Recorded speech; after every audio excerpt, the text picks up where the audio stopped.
Hello, everyone, and welcome to episode 263 of the MTG Goldfish podcast. I'm Seth, probably better known as Saffron Olive, and we have the full crew back this week, starting with Richard. Good to have you back. You made it back. We've been talking about the last couple of weeks, you being over in China and dodging the coronavirus. So I'm glad you actually made it back into the country. Yeah, interesting time for international travel.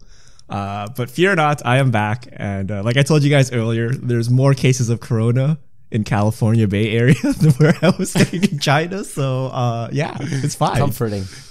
So yeah, you're actually less safe now somehow. I'm less safe, but don't worry. Like a true Redditor, I do not leave my basement. I just stay at home all day, so it's fine.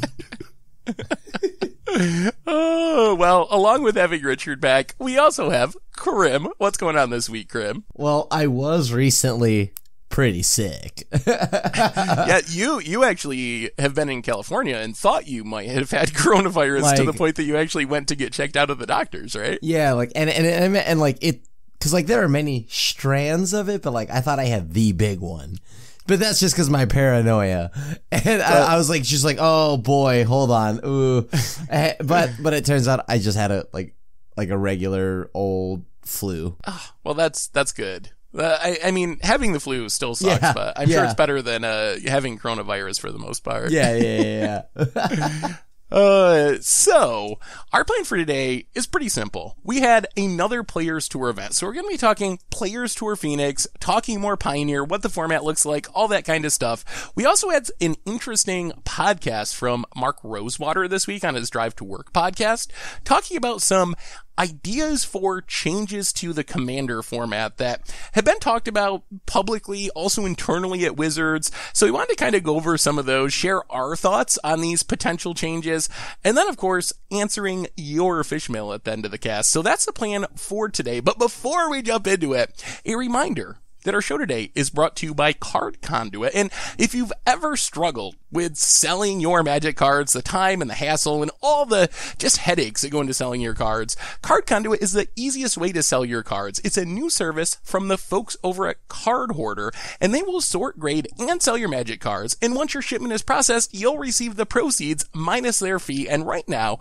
you can get a 10% discount by going to cardconduit.com/goldfish. So thank you to Card Conduit for supporting the show. And with that out of the way, let's talk some Pioneer and Players Tour Phoenix. So, Richard, you're back. I can bounce stuff off you. What happened at Players Tour Phoenix this weekend? All right, I emerged from my cave. So this was actually pretty interesting. So for the last 2 weeks, I didn't really have internet. So I don't really know what's going on. But apparently, Pioneer has shifted multiple times since then. Dimir Inverter won the tournament, but the breakout deck, so to speak, of the week was Lotus Breach. And the finals was Dimir Inverter versus Lotus Breach. And then Dimir Inverter won. So the story for Dimir Inverter continues. But yeah, the talk of the tournament was Lotus Breach and how strong that deck is. Basically, what is the land even called? Lotus Field with a bunch of twiddles. And then you end up with an Underworld Breach, playing Fae of Wishes. Deck looked disgusting. There were a couple of crazy plays, for example, using a Thought Distortion to make your control opponent discard 6 cards, followed with an Ugin minus, wiping everything from the face of the earth. That was pretty disgusting. Tome scouring yourself. Yeah. But repeatedly, yeah. I mean, Tome Scour is gross. I said Underworld Breach is the real deal, and cards in graveyard is not a real cost. Wizards doesn't understand this. There are ways to get around it, and Tome Scour just basically fills 5 cards, which lets you loop itself infinitely. So yeah, Lotus Breach. But Dimir Inverter did win, so that still has the heat. Yeah, I think the most impressive part of the Lotus Breach deck for me is some of the matchups where it was able to beat hate. There were games where we saw Leyline to the Void, we saw Unmoored Ego taking important combo pieces, and maybe it's partly because some of the players playing Lotus Breach were really good. Huey was one of them, the one that ended up in the finals, and Huey's just a Hall of Famer and really good at Magic, but I was impressed because I assume oh, you're playing this graveyard combo deck, you get hit by Leyline, you probably just lose, or you get hit by Unmoored Ego, you probably just lose, but that wasn't necessarily the case with this deck. So yeah, the numbers on that deck are just off the chart. The only matchup out of the 10 most played decks that it wasn't favored in was Mono Red Aggro, and overall it won 62% of the time, which is pretty ridiculous for being one of the most played decks in the field. Dimir Inverter, also very good, and another deck that doesn't have a lot of bad matchups outside of Lotus Breach itself. Like, that's a deck that can just race Dimir Inverter, but I feel like those are definitely the two top decks in the format, with probably the big deck from last week, the Sultai Delirium Swedish Sultai deck that Joel Larson used to win in Brussels. I think that is the new top tier of the meta. I think it's Dimir Inverter, Lotus Breach, Sultai Delirium, and then basically everything else after that. There's even the fusion of the two decks, which is Sultai Inverter. The funny thing is, I think that's one of those cases, at least by the data, that when you jam those two decks together, you actually make your deck worse. Yeah. but it is a cool idea. Two tier 1 decks, you're tier 0, right? Yeah. We should try that in standard, Crib. You should do blue-white control in mono-red Annex. Match those together and give us a video. I've definitely done that, but I also didn't take out any cards. It was like 120 cards main deck. It was Jet-Sky Fires and Rakdos, or Jund Sacrifice. Did you win any games? I did. I did not win any matches, though. So going back to Pioneer, what do you guys think about this meta? Like, obviously, we saw a big shift last weekend with the first Players Tour, with Inverter breaking out. We saw another big shift this weekend with Lotus Breach breaking out. Where do you think we're at with this metagame? Is this something where we're having the dreaded B-word conversation where stuff needs to be banned? Is the meta going to adjust, and Lotus Breach and Inverter are going to be okay? What are you guys thinking about Pioneer at the moment? I mean, right now with how much combo there is, like, this has been a crazy combo-centric meta for Pioneer, which, I mean, the pride, like, and joy of, like, Pioneer has been the fact that you can, it's like a brewer's haven, right? You play whatever you want, and you can usually still get some wins with it, but everyone, like, this, I think we talked about this last week on the podcast, and it was that I think I was really surprised at the earlier Players Tours that Breach wasn't as popular as it is now. Like, this was not a surprise to me, because I think we were talking about, like, how that deck is broken and how it is very powerful, and it's poised to break out at some point, and I guess it already did. So I think on our podcast before last week's Players Tour, we talked about the different combo decks, and I think we both kind of landed on, like, Lotus Breach is a deck to keep an eye on. It hasn't broken out yet, but that's the deck that I think we were both most scared of could potentially, like, break the format, quote unquote. And it took an extra week. It didn't happen the first round of Players Tours, but arguably maybe we're there. I think there is a question. There are hate cards that are good against it. You have Damping Spheres. You have stuff that can hate on the graveyard, ley lines, and rest in pieces. On the other hand, part of what makes that deck so resilient is you have the Fae of Wishes package and tons of mana. So having Fae of Wishes means you have access to, in your main deck, essentially an answer to any hate card your opponent can throw at you, which makes the deck a lot more resilient than some other combo decks, I think. Yeah, it makes it very resilient, and that was, like, because I was actually, like, playtesting this yesterday, right, with a friend, and they were playing the Breach deck, and it like, I was, of course, playing Grixis mid-range, but mid-range, of course, obviously the best way to attack the combo meta. Like, game 1 was, like, laughably bad, and in the Breach's deck's favor, but post-board, like, right now, I was also talking about how my sideboard is pretty much always locked into 4 Leyline of the Voids and Unmoored Ego.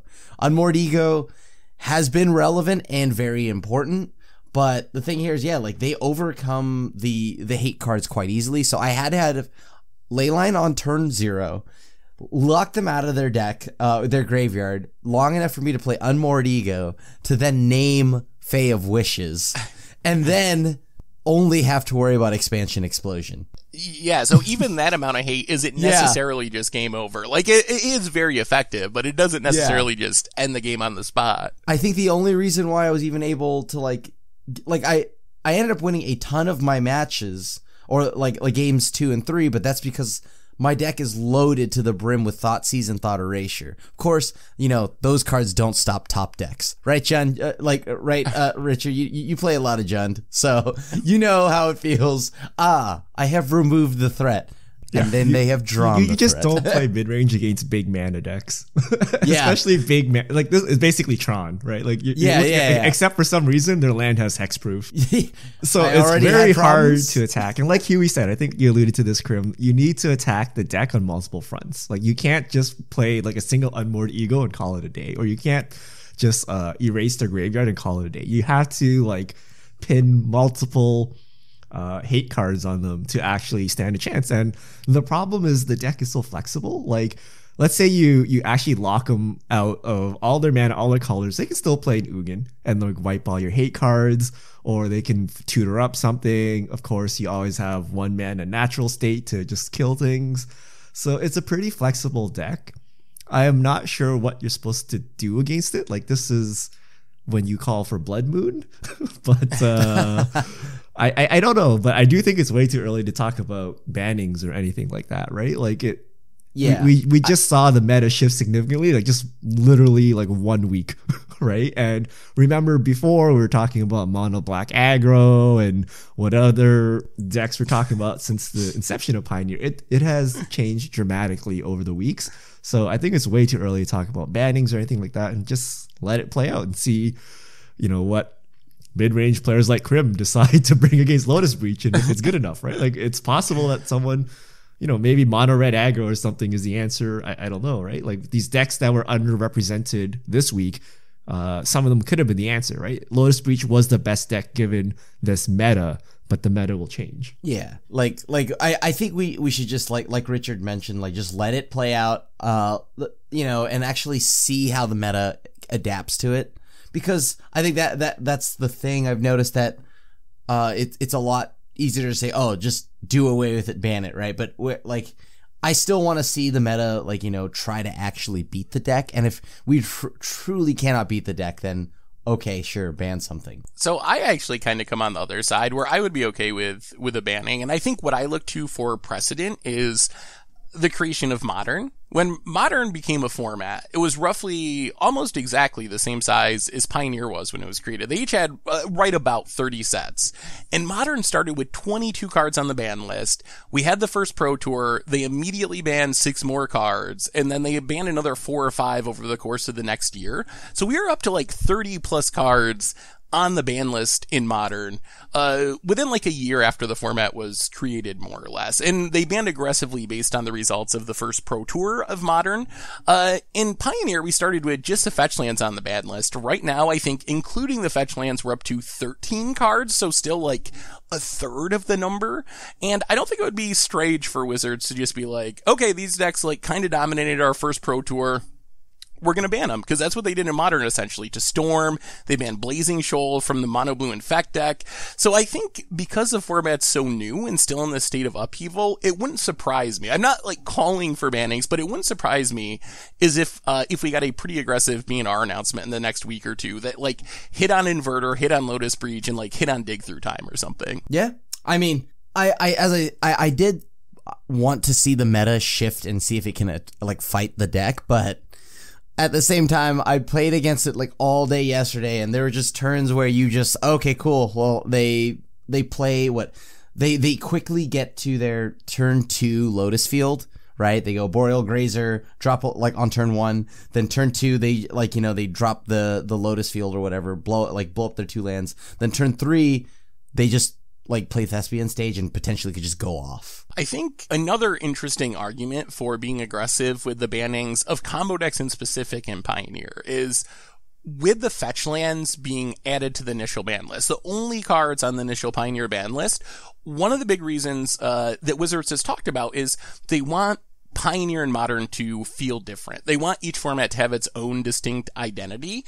And one of the things that troubles me about Lotus Breach and Inverter to a somewhat lesser extent is it kind of makes Pioneer feel like Modern. Like, I've come to grips with the fact that Modern is a format where you play your combo deck, you try to out Goldfish your opponent. That is the foundation of the format. That's a characteristic of Modern.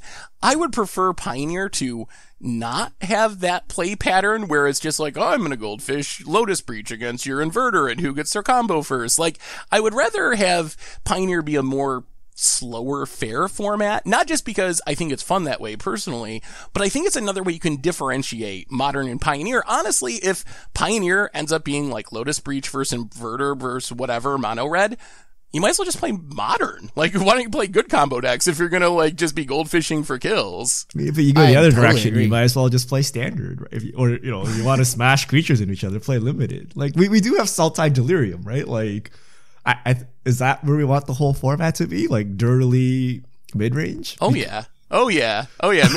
Sultai versus Jund. We're kind of there, right? We're kind of, if you go Sultai Delirium versus Dimir Inverter, it's the good old classic Splinter Twin versus Jund, right? Like, so I don't know. Like, I feel it does feel different from Modern, right? Like, it is not as like you have two combo decks, but the rest, like Bant Spirits, Mono Black Aggro, Azorius Control, like the rest of the format is fine. Whereas like Modern, you keep going down the list, it's all combo decks, right? So aside from the top two, it is a pretty mid-range fest in Pioneer right now. I guess the question will be, and we'll find out over the course of the next few weeks, like, can Dax actually compete with those top decks? Like, how, I think, as I said before, I think Inverter, Breach, and Sultai Delirium, that's the top tier of the format, with Lotus Breach being the number one deck ahead of the other two a little bit.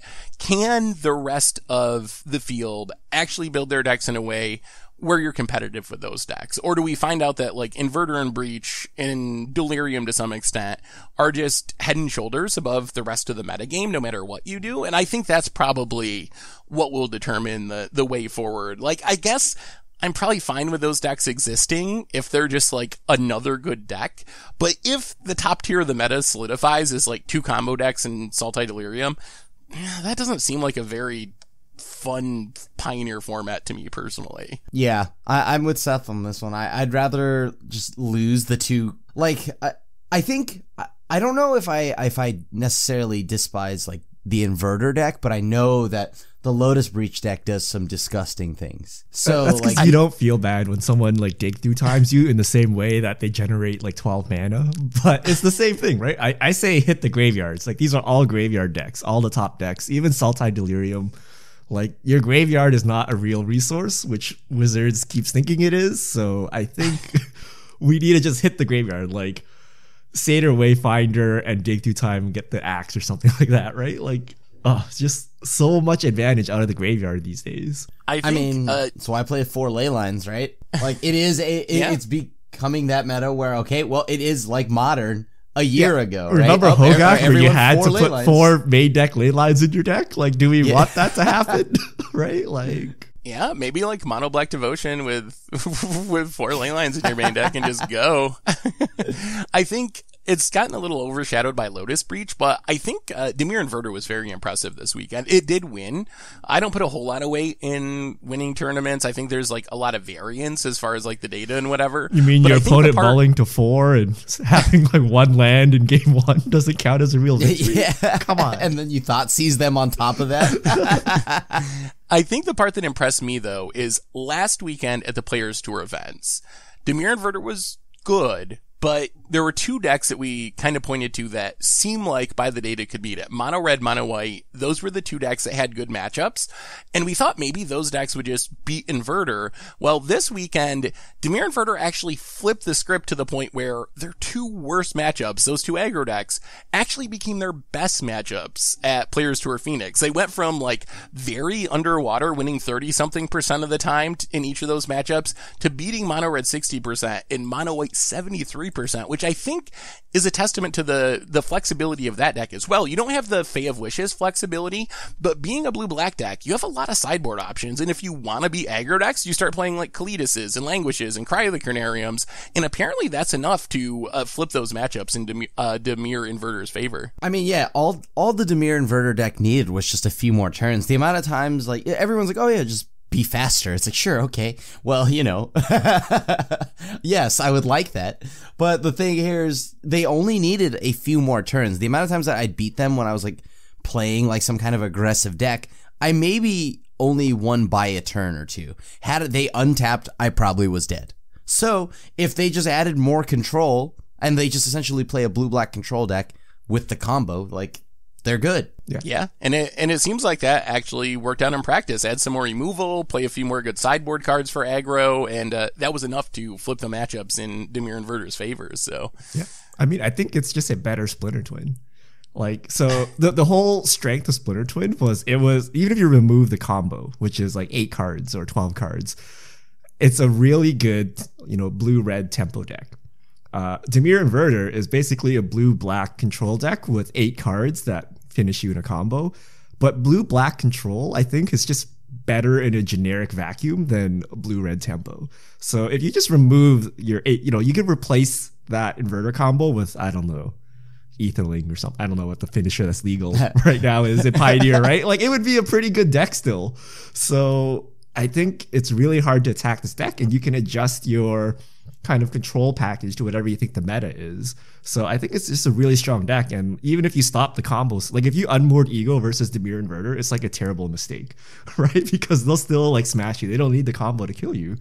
Oh man. Yeah, I think it's just a really strong deck overall. I hope we get to the point where people are just like sideboarding out Thassa's Oracle and Inverter in Truth and like bringing in whatever Dream Trawler or Etherling or something. Isn't that what Pack-Rat is? Like, you're like, surprise, Pack-Rat. Pack-Rat is, yeah, like heading that way. But like Twin used to do that. There were games where game 2 or game 3, they just literally take out the entire combo and play like a tempo deck and beat you anyway. Or my personal favorite was, Splinter Twin. On my Snapcaster Mage. Yeah. Oh, crud. Oh, the good old days of Splinter Twin.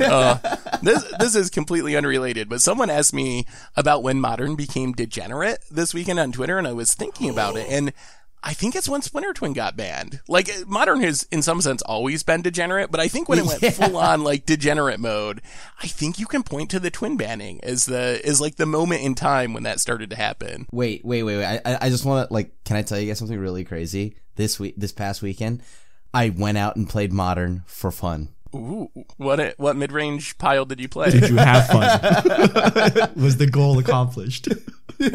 I had fun, and it felt weird. Okay, is Modern perfect right now? No, it's still very degenerate. But the thing here is, I think the banning slightly helped. You know what I mean? I thought it slightly helped. It's still like, what was I playing? I was playing Esper Control. Surprise. But the thing here is, I was playing Esper with 4 main deck Shadow of Doubts instead of Op. Yes, get them. Get those fetch lands.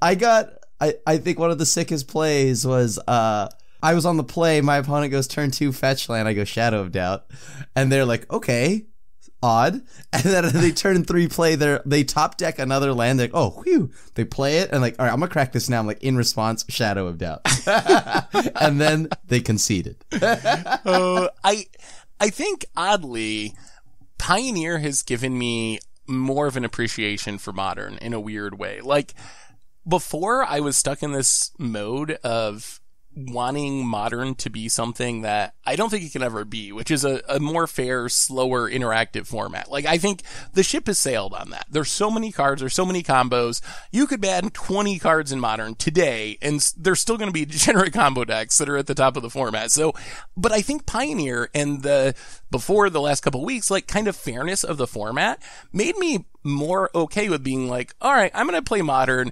People are going to kill each other on turn 3 or turn 4, but I can have fun, like, within the constraints of the Modern format and just, like, enjoy it for what it is this, like, weird degenerate thing. But then if I want, like, a fair version of Modern, where I actually get to play Magic for a while, I can fire up a Pioneer League. So in a weird way, I think Pioneer gave me new appreciation for Modern, where instead of being like, man, why can't this format be slower and fairer?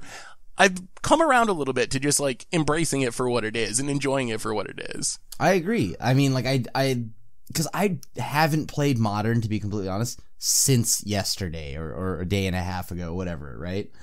I went out to my LGS and just played Modern, and it was acceptable, you know, like I was expecting the degeneracy, like you said, and like, yeah, like there for some odd reason, I'm just completely okay with a turn 2 or something Primeval Titan, turn 3 Primeval Titan. I'm like, oh, cool, that's fine. Like, you know, unfazed. So do we have any other Pioneer thoughts, Players Tour thoughts, or should we move on and talk a little bit of Commander? I don't think so. There was something, but I completely forgot about it. So, one other thing I wanted to bring up is we're in the new world of bannings where we don't actually have BNR updates, which at first I kind of liked when they said the idea, like it'll give us more flexibility. But now I realized I just get like a million messages and tweets from people that are like, hey, is there BNR today? And I'm like, I don't know. Like it could be today. It could be next week. It could be 2 months from now. So that has been a little more awkward than I realized, with people looking towards like the possibility of banning. It's created like this uncertainty. So I'm starting to like we don't have a BNR date thing a little bit less now that I'm seeing it in practice. When do I buy out all my cards, Seth?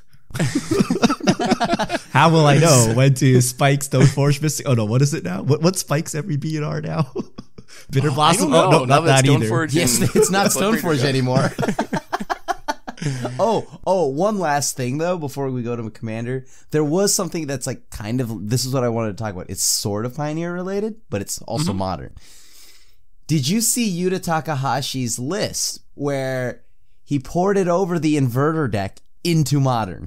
Ooh, I did not see Modern Inverter. It is a work of beauty. Naturally, there are Bitter Blossoms, and but it has Liliana the Veil, Jace the Mind Sculptor, Jace Wielder of Mysteries, just Inverter, Tasigur, Inquisition, Thoughtseize.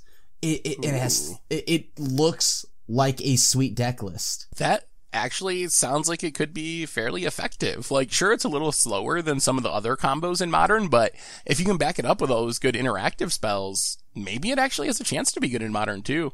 Yeah, I mean, the only thing here is you'll notice that they don't have dig through time, right? So Serum Vision as it is. It gets worse as you port into Modern because you lose dig through time. Yeah. You're like, wait a minute, my deck is actually just strictly worse. Yeah. Like, yeah, sure, you get Snapcaster, Inquisition, and stuff like that, but it's like, wow, who cares? I'd rather just have a more consistent way of winning. And yeah, so, I don't know, I'm definitely going to try this Modern deck out, like, online and see how it does. It just seems really cool. It does sound a little bit like a Crim deck. When you said Bitter Blossom, I was like, I'm pretty sure we're going to be seeing a video of this at some point. Hypothetically, I may or may not make a video playing this deck because it looks sweet.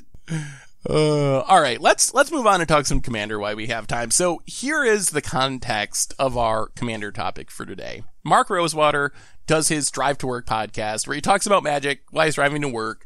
One of the big topics of the last week is potential changes to Commander. So, should make this clear. These are not things that Mark was saying is going to happen in Commander, but these are things that have been bandied about internally, externally. They've talked about, and he said he thought that at least some of them would happen eventually. So what I wanted to do is kind of bounce these topics off of you guys and see what you think about these ideas. So, like, for example, number one, hybrid cards.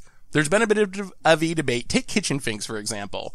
It is technically a card you can cast in mono white, you can cast it in mono green, but by the rules it's Selesnya, so you can't play it in a mono white deck, can't play it in a mono green deck, you gotta be white and green.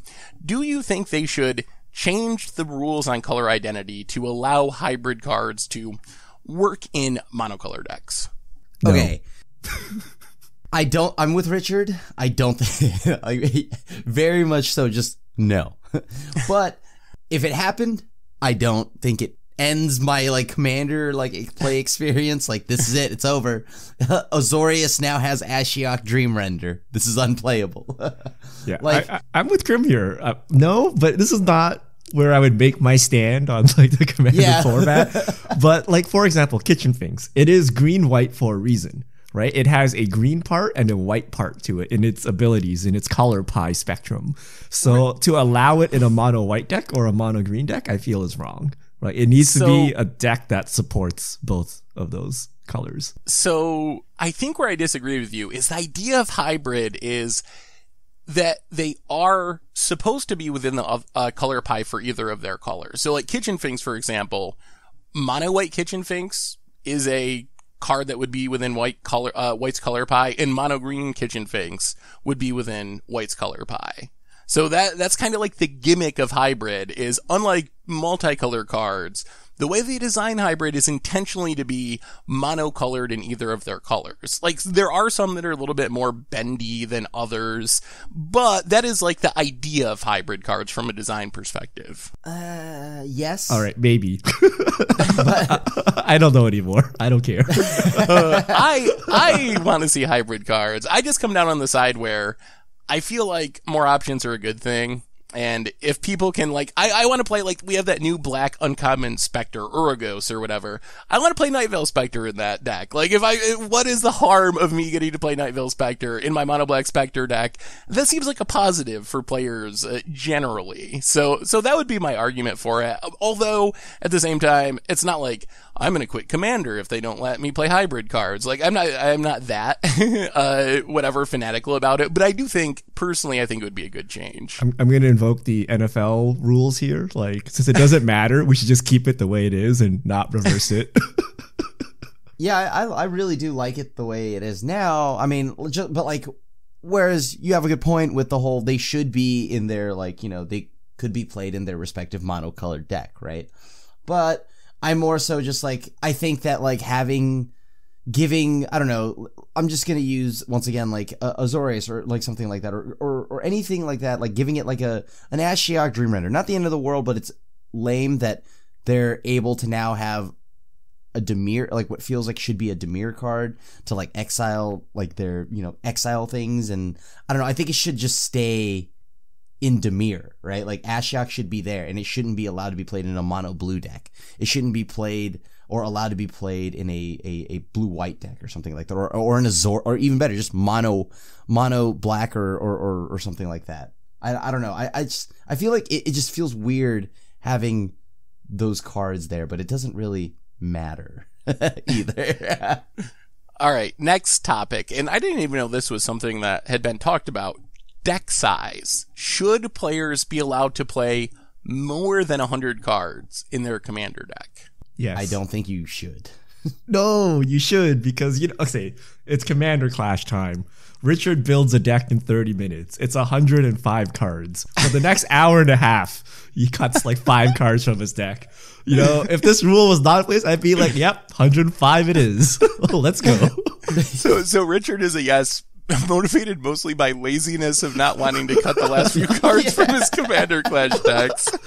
I could say Battle of Wits, but come on, this is the real reason everyone wants. It's like the 41 card limited deck. You're like, it's wrong, but I'm not cutting it. Too much time. I honestly, I'm okay. Like, I do that. It feels bad, you know, having to sit there and make and cut from like 106 to 100 all the time. But yeah, like, I don't know. I mean, once you start going over 100 cards, like, you could definitely do a lot of things, right? There's enough cards in the pool of Magic where you can, even though you feel like you're adding more cards, the numbers are going to go crazy, you can definitely make it consistent to where it doesn't even feel like you're playing over 100 cards, right? You just like you go to like 108, but that's because like 32 of those cards are like tutors or something like that. I'm going to say no. Mostly because I think it's going to lead to shuffling issues. Have you ever watched someone try to shuffle a Battle of Wits deck? Do you really want to go to a command laziness zone? Like Richard's thing? Yeah, if you were a true soldier, you would learn how to shuffle your 250 card deck. Yes, shuffle 5 piles of cards and try to match them together, and then next turn they play a fetch land, and they have to do it again. Well, the thing here is that EDH is supposedly kind of like how a Magic board, it feels like it's board game night with like, you know, Magic, right? Well, that really does give the whole table something to do together. So, you know, like, it together. Puts the boarding in you each shuffle a quarter of my deck and we'll combine it. Yes. And then right, after 42 minutes, the next person can do that. Let's move on to what I think is an easy one. Should Soul Ring be banned in Commander? Ooh, I'm not going to touch this one. I think of all the This things is we're going bait. to talk about, this is the most hotly debated one because we've been talking about it since like the beginning of Commander. Yep. But I'm going to say no. It should not be banned. Ooh. I understand both sides. I think fast mana, I like, after playing without it, I do like not having it, but it does allow my mono blue deck to keep up with green doing green things. So I don't know. I like Soul Ring. I hate Soul Ring.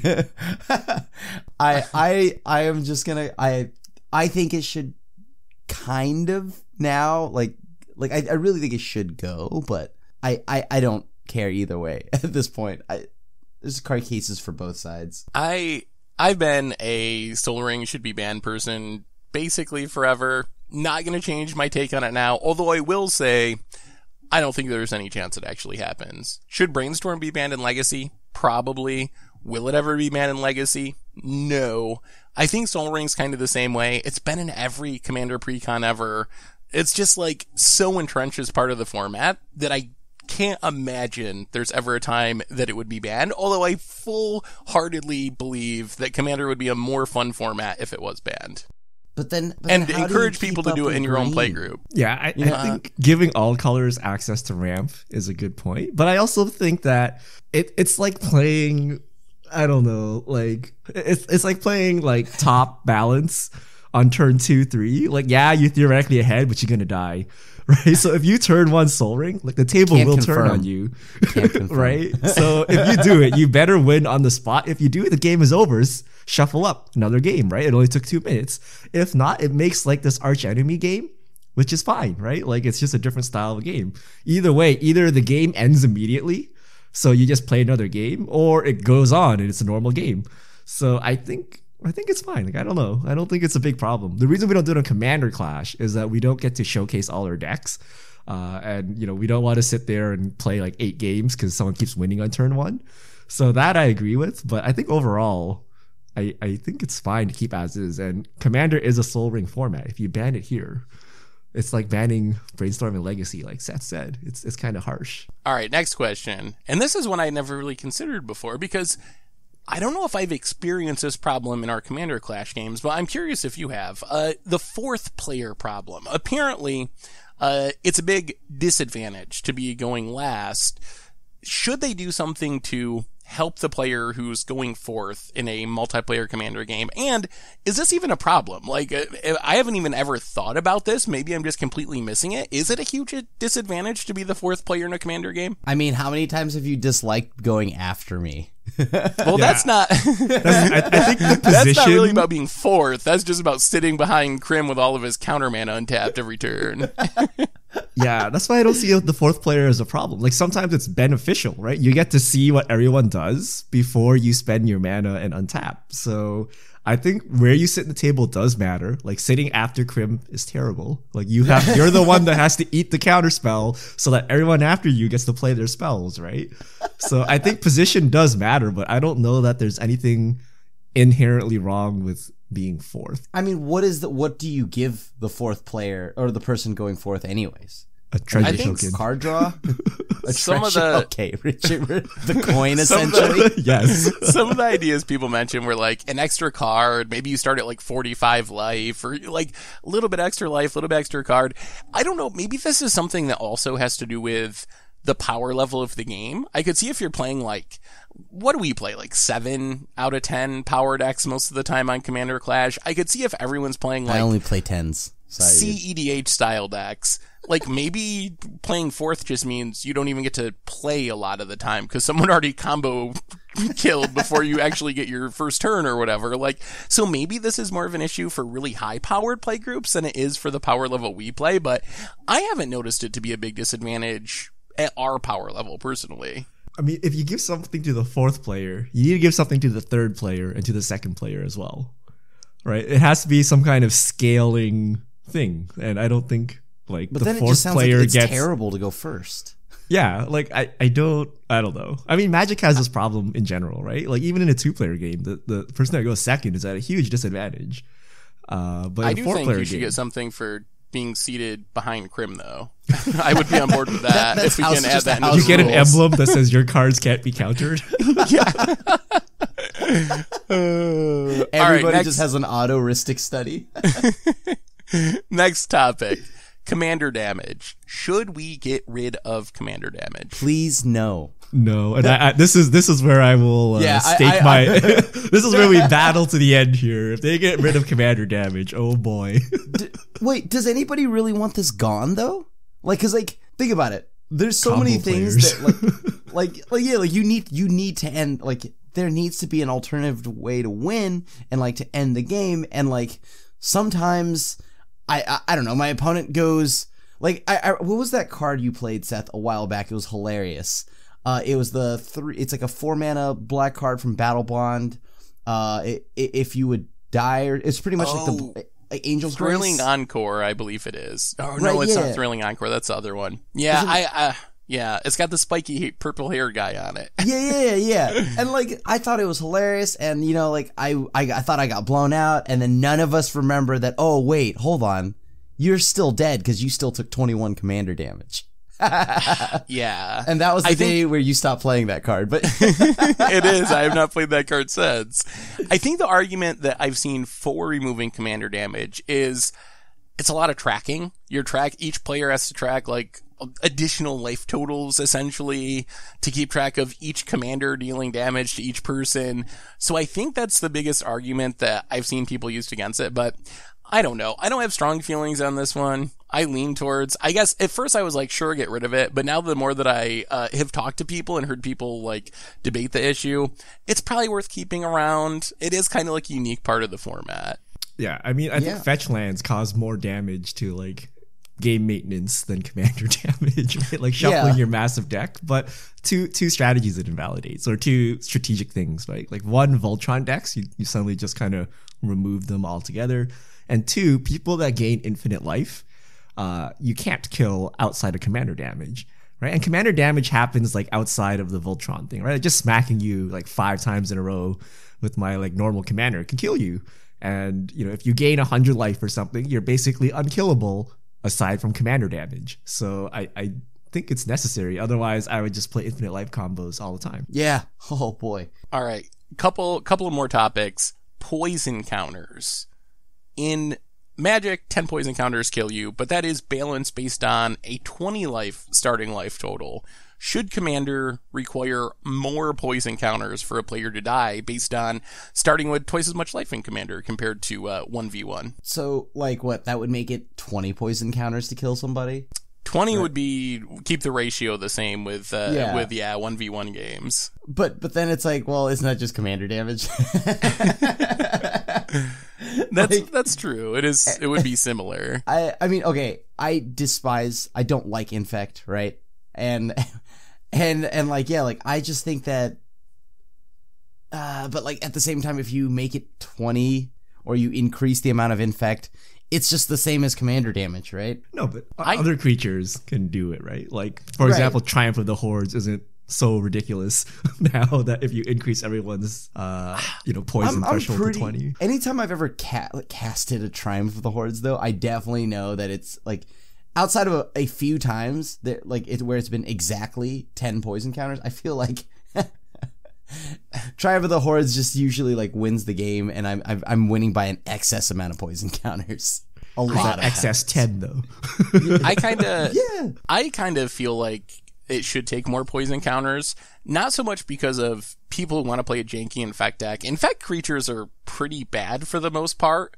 But I think that cards like Tainted Strike, Grafted Exoskeleton, Triumph of the Hordes, those are the cards that I think actually are by far the most powerful when you only need to deal 10 poison counters in a 40 life format. And plus, I don't really like Infect either, so if the change made people just not play Infect cards, I would personally be fine with that if like no one ever played Infect cards in Commander, but so I would be in support of that change, I think. But then that significantly hurts my dragon deck, Seth. Dragons, yes. No, I didn't say it with a plural. It wasn't dragons. It was a dragon. Oh, that's right. Skitheric, the dragon. Yeah, it's just How's a my dragon skeleton deck. deck ever going to win again, Seth? Come on. All right. Next topic. It's hard for aggro decks to kill 3 players with a combined 120 life. Some aggro players think that maybe the starting life total should be changed in Commander to be a bit lower, maybe 30 life like in Brawl.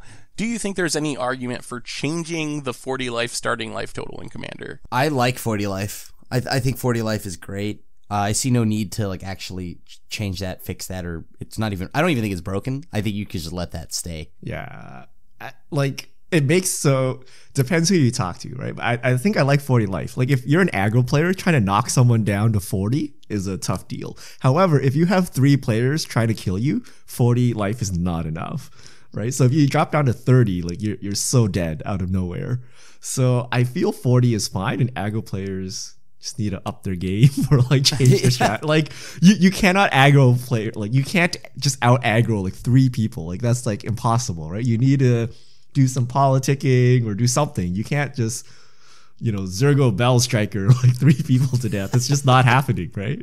Yeah, I like to dirtle. This is definitely my personal bias and the play style I enjoy, but I would be fine with like 60 life or something because that gives me more time to draw cards and do nothing before I die. So How about we also I don't think that'd be life? good for the game, but all right, last one, and this is kind of a double header.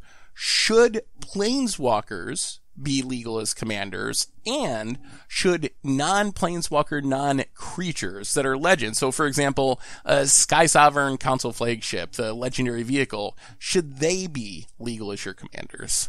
Mox so, Opal? does that mean I can also play like legendary just enchantments? The Immortal Sun, yeah. Maybe that's a little too far. I think Planeswalkers are probably fine, but yeah, Sky Sovereign seems fine, but it's the same type as like a Mox, so maybe not. We don't want like Mox Opal or Immortal Sun. That doesn't make any sense to me. My commander is Mox Opal. I'm a big supporter of Planeswalkers. I'm not really on board with non-Planeswalker, non-creatures, but I do think that Planeswalkers would be very flavorful, and they're generally harmless. Like, Planeswalkers, in general, just aren't that good enough for a player game. They're so easy to be attacked down by one of the 4 players, or by some combination of them. So I feel like it wouldn't be a huge change, other than maybe you got to ban, like, Doubling Season or something because of instant ultimate combos, which, whatever, that's a price I'd be willing to play. So I would say yes to Planeswalkers, lean no for the reasons you were mentioning to non-Planeswalker, non-creatures. What's the rules committee's official stance on this? Because I know they've talked about this before. Like they say no, but what was the reason? I do not know their reasoning. I know they've said no to Planeswalkers, but I'm not sure what their reasoning was for it. Yeah, I feel like this is going to happen given that Brawl allows you to use Planeswalkers. And Wizards loves printing Planeswalkers. And honestly, casual players love playing with Planeswalkers. Like, it seems like it's a win for everyone except for the rules committee in some sense. Like, it makes everyone happy. Flavor-wise, it makes sense too, right? Like, that's the whole point of using a legendary creature, and what's more legendary than a Planeswalker, right? Like, so... Yeah. I think it will happen. I'm just imagining, though, like, somebody playing, like, Karn, the Great Creator, or something all the time. It's just, like, shutting off everyone's deck all the time. Or like, me playing, like, because remember when we did, not Tiny Leaders, Oathbreaker, and then having 3 fairy, and I was like, haha, I do it again.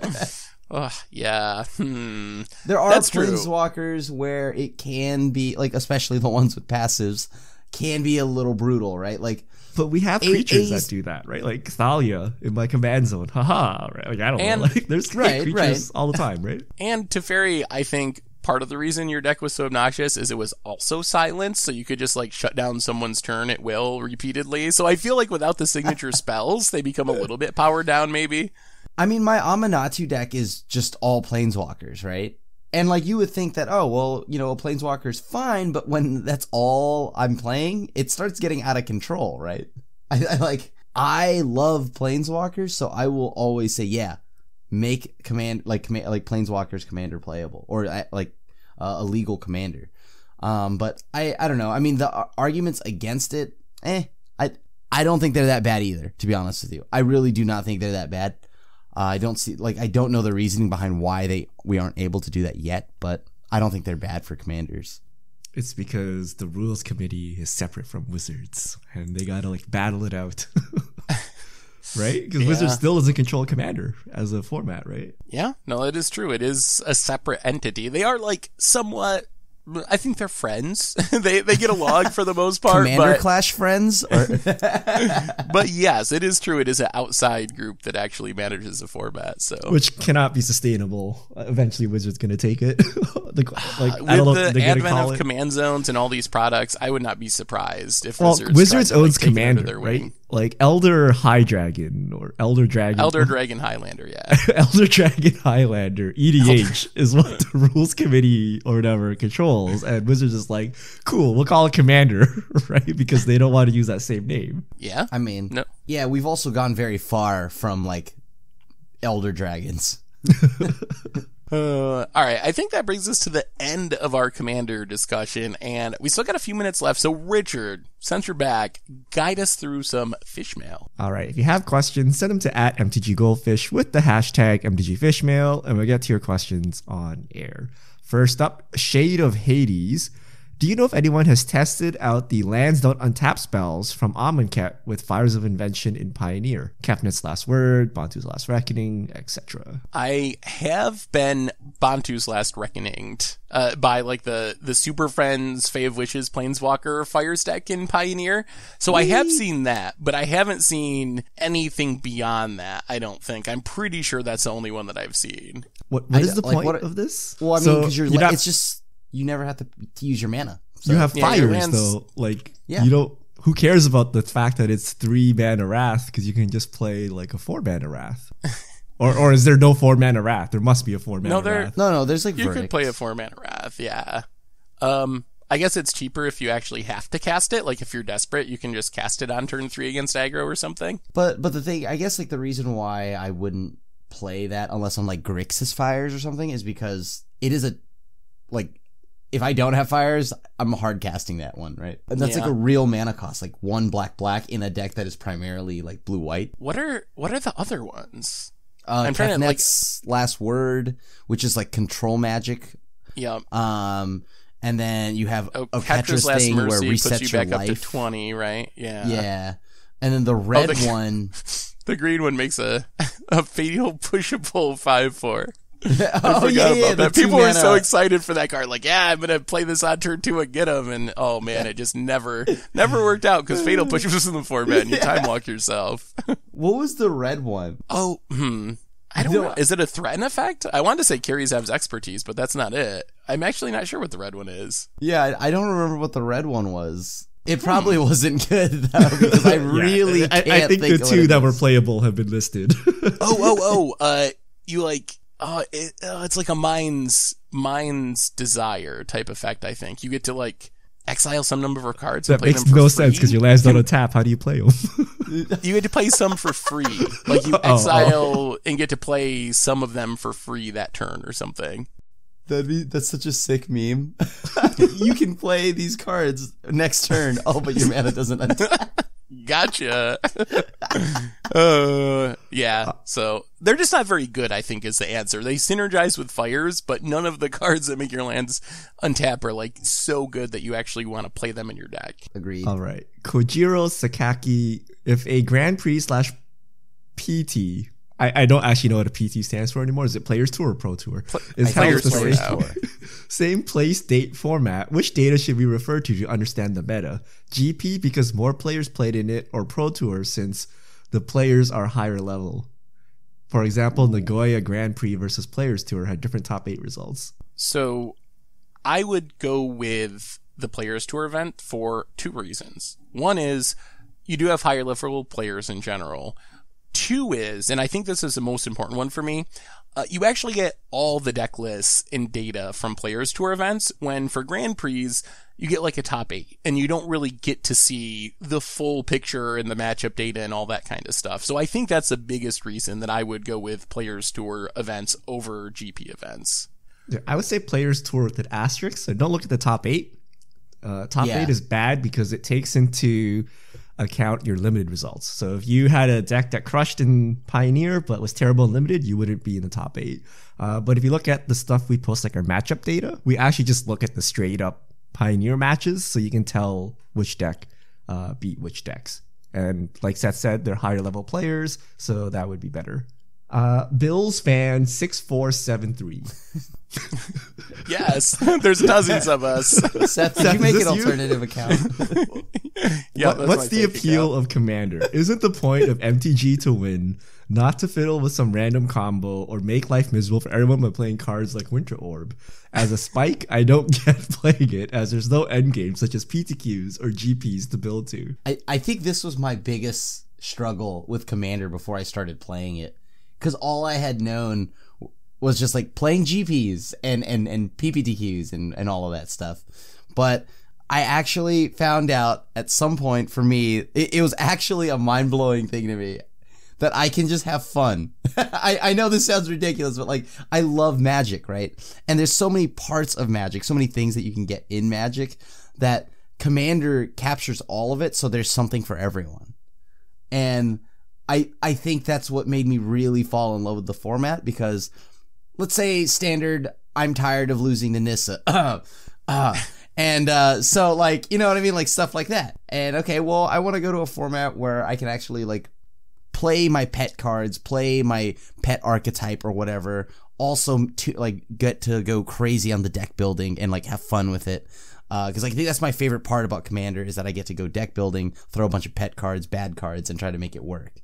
Or just, yeah, and stuff like that. So that the hardest thing for me was making the switch mindset wise, and I think that I just like playing with friends, and I think it's more of a social game than it was. Like going into it, I'm not trying to win, which sounds weird, but if you go into it thinking of it like I'm playing a board game with a bunch of friends, it's perfect. Yeah. I mean, I think that's a pretty good way to put it. If you're a true spike, it might be hard to understand, but just think about everything else you do in life. Like, do you always try to win everything? Like, if your friends come over to play some basketball, or you play some Smash Brothers, I have or to something, dunk on them.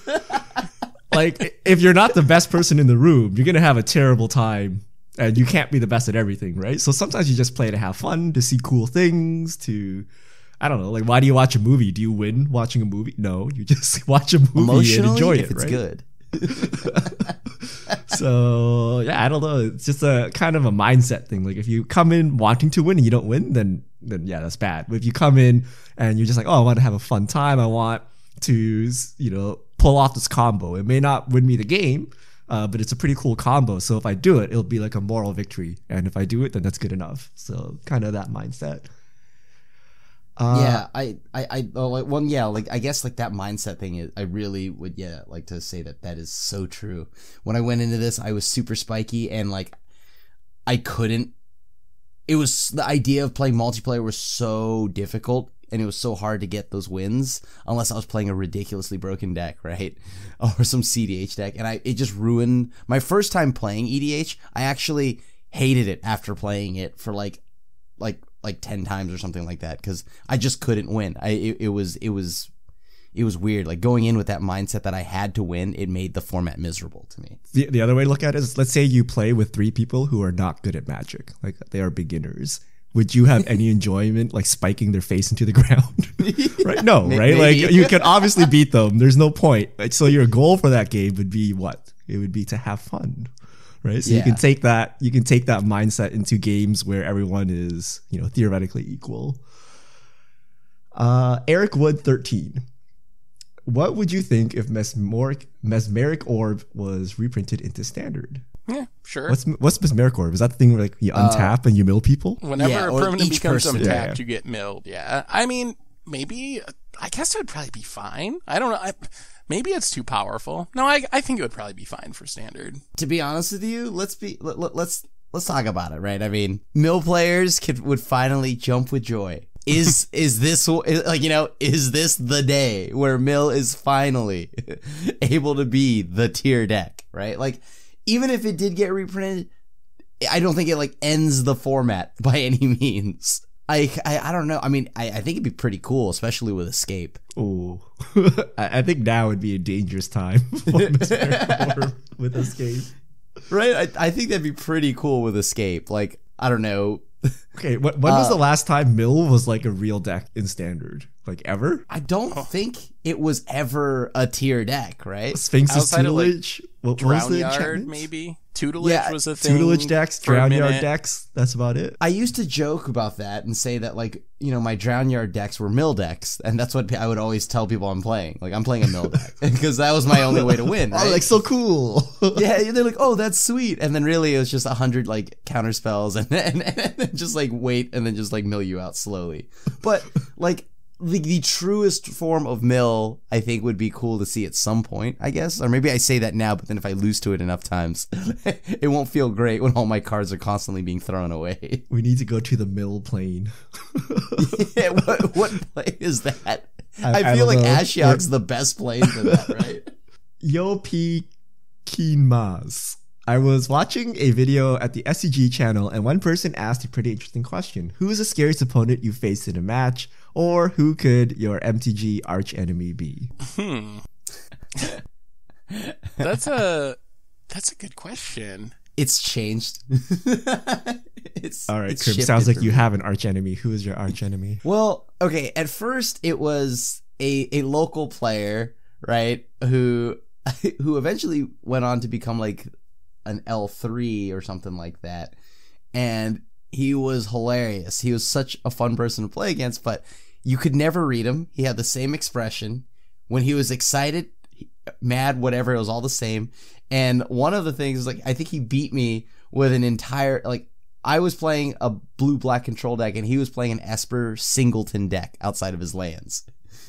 Instead, and like, he just had one Sun Titan, one Grave Titan, one Doom Blade, one Mana Leak. And like, yeah, it went after I got on to playing more GPs. I don't know. I think most recently it's probably Martin. It was like Martin Yuza, because we always get paired against each other on the ladder. And then like he would be the person that I'd always play on the ladder. So I guess that'd be Martin Yuza. But yeah, those are the two people I think of, I guess, for arch nemesis. That and like not drawing lands.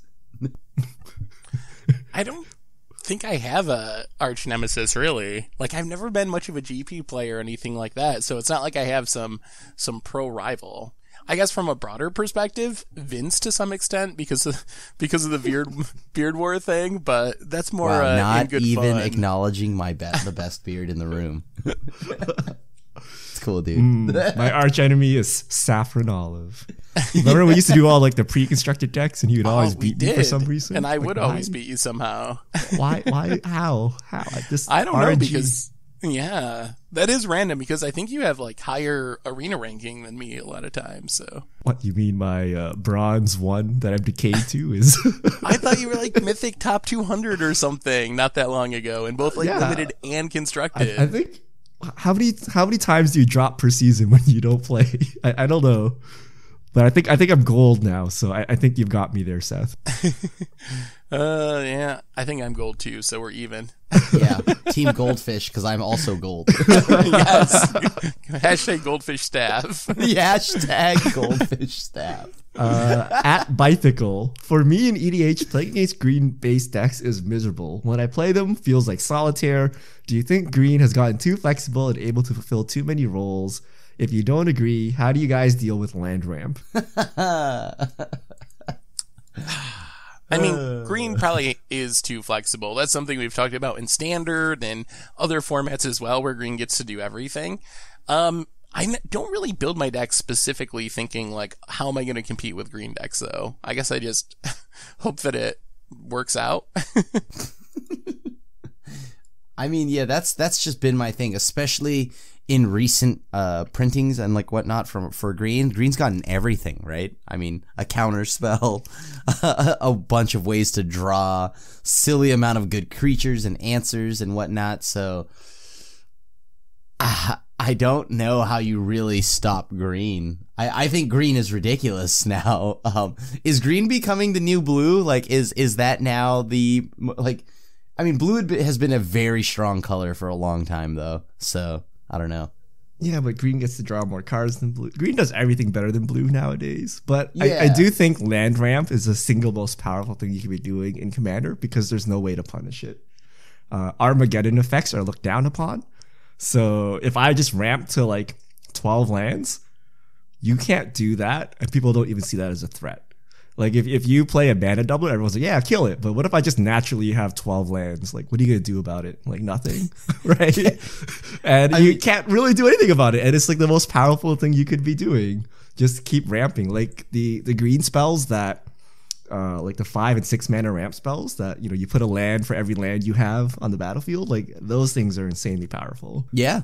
Like like just like a mono green deck, right? Like, so like, a buddy, Alan Wu, and whatnot, you know, like the one that just actually top 8'd, he plays a mono green EDH deck. It's an Azusa deck, which is like 40 lands, Eldrazi Titans, and Field of the Dead, making a ton of zombies, and just tons of ways to just ramp. Every turn, he like actually just plays like 40 plus lands, and is just dropping tons of them every turn.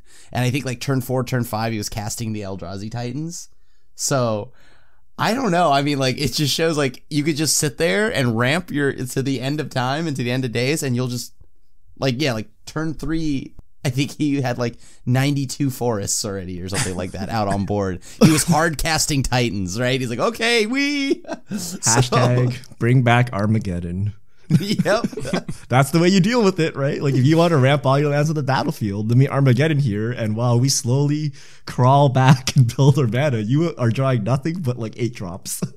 I mean, see, unless that's like the thing. Some play groups don't like land destruction. I mean, right? most play groups don't, right? And that's the problem then, right? You can just kind of abuse it by just ramping like crazy. I think maybe like more Ashiok style effects, Leonin Arbiter, like maybe if you want to like not go as far as like Armageddoning everyone, those are good ways to like shut down the way green normally ramps that isn't quite as game changing, I guess, than an Armageddon. So maybe play more of those style effects. No, Armageddon seems fine. That You may not be the next liked time I'm after guesting you on cast Commander it. Clash again? Is it Mono White Week? Last question. Tyrannic Nero. Should I hold onto Mox Opals or sell them before they drop too much? Where are they at now? Yeah, I should probably check that. Mox Opal currently a little under 70, with buy list down at like 35. I would say based on the weakness of the buy list prices, if you can get anywhere near retail of like $65 to $70, I would probably sell it, because based on the buy list prices, I wouldn't be surprised if they keep trending down like into the 50s at least, especially if you're not using them. I was gonna say, yeah, like if you can get anywhere near retail, like actually anywhere near 60 to $70, that's an amazing deal. And I would feel bad selling it. But like, yeah, if you can get anything I would say like around 40, I'd probably be happy. Like I'd probably be moving it pretty quick. There's just not that much demand outside of Modern, really. It's not legal anyplace else. He's playing Legacy, but Legacy's not much of a thing. Doesn't see that much playing Commander. So I don't know who's buying Mox Opals at this point. So getting rid of them makes sense. All right, that's all the fish mail we have. We went a bit over, but I want to get them all in. So thank you to everyone who sent them in. You can send in your future questions to @MTGGoldfish with the hashtag MTGFishmail. and we'll get to your questions on air. And I believe that brings us to the end of episode 263 of the MTG Goldfish podcast. So, Richard, good to have you back. Crib, thanks for hanging out. Thanks to everyone for listening. Thanks to Card Conduit for supporting the show. You can get 10% off over at cardconduit.com/goldfish. And on that note, we will be back next week to talk about whatever goes down in the world of Magic. So, until then, this is the crew signing out.